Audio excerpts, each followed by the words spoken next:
Start by thanking Chet Gwynn, and I know he'll be thanked many times.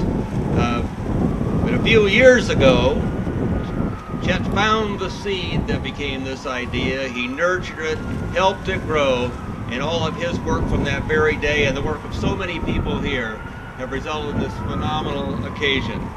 It has turned a vision into a beautiful sculpture. And while the Path of Peace is located on the DMAC urban campus, it's a gift to all the state of Iowa. We can show that example to the rest of the world that people of all colors, people of all ethnic backgrounds, people of all religions can live together in peace and harmony. And we don't have to be shooting each other just because somebody wins an election or doesn't win an election. To me, that's the moral force that we as America ought to be showing the world. Not just that we have enough bombs and bullets to kill everybody else.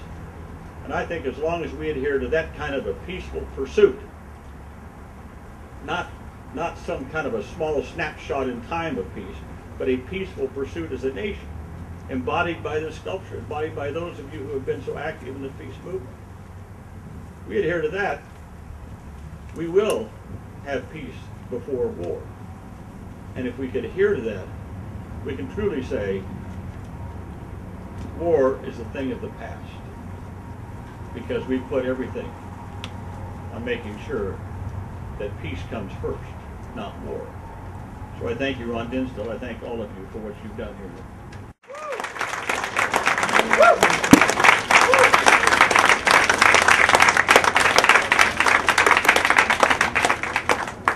All right, thank you very much.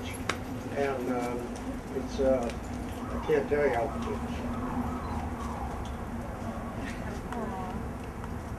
makes me feel to be up here right now. I didn't think I'd get kind of choked up here, but I guess I am.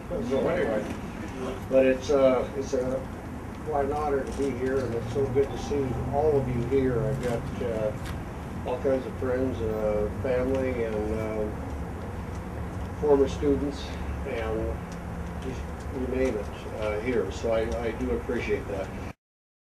I also want to thank Chet Gwynn with the Iowa Peacemakers Memorial Group for all their support, and also for the group's overall vision, and I do appreciate that. My family is here, and I want to especially thank my wife who battled dust storms from day one.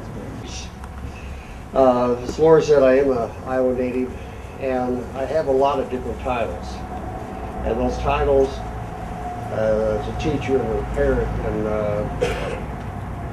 husband, they all are intertwined, and they are what make my work what it is. It's all very personal, and I'm very fortunate that to be able to do what I want to do and have so many people love what I'm doing and want to put it on display. This site we have out here, I don't think you could find a better place in the town of Des Moines to show off this sculpture and try to get this message across, the path to peace. People often ask me, how long did it take me to create this work of art? And I have to tell you, this was a labor of love. And this idea originated from my youth. And when I was talking to my kids once in a while at school, and I taught for 34 years, I'd always talk to them about the fact that how I felt about growing up on a farm, and when I was in nature's presence, I was always in that feeling of peace and tranquility. And I still remember when I was knee-high to a grasshopper and I was walking out the grove, I'd watch the birds, and I'd watch the squirrels, and I'd watch everything else. And those birds, they seemed to be interwoven as one. And I've always had that idea in my mind. And luckily, I had a chance to go ahead and convey that peace and that tranquility.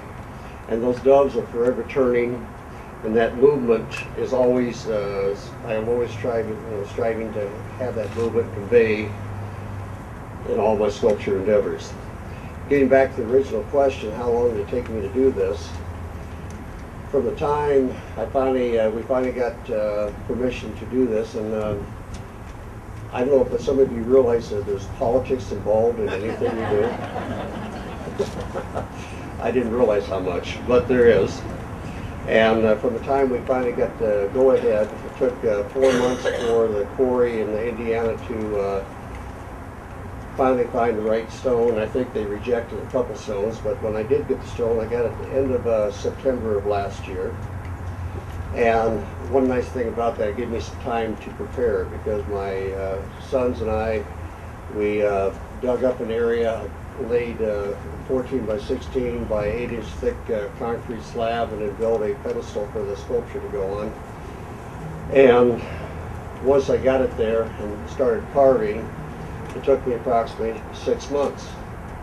And for the life of me, I'm not quite sure how I got it done in that period of time. I found out that all you have to do is just buy bigger tools and bigger equipment to work with, and things do go a little bit faster. And it was one of those situations where I carved every day, and luckily I'm ambidextrous, so when I wear one arm out, I can switch to the other one and rest my head for 15-20 seconds and then start over again. And that's how it was for 6 months. So it was a labor of love, like I said before, and it was something that I thoroughly enjoyed. Now my sons and I, we did do the work out here with the pad. The reason for having out here too in that path of peace, like the Senator, appreciate you coming out here, and it's a message we need to convey. I'm a Vietnam War vet. I've got a lot of friends that didn't come back, or ones that did come back. There's a lot of them that are gone now. They didn't last, and my son had 2 tours of duty in Iraq. And I'd much rather see my grandchildren and your grandchildren experience a more peaceful life, and maybe we can all convey that same feeling. I want to thank all of you for coming today, and I also want to thank you for this opportunity. It's a lifelong dream that flourished in my soul, and is one that I can only hope continues. Thank you very much.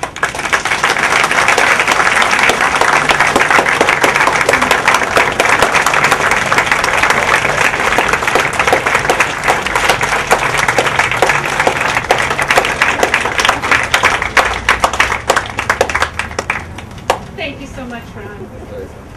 And in this case, our commitment to bring an end to war. If you doubt the power of sculpture, think of the iconic Statue of Liberty.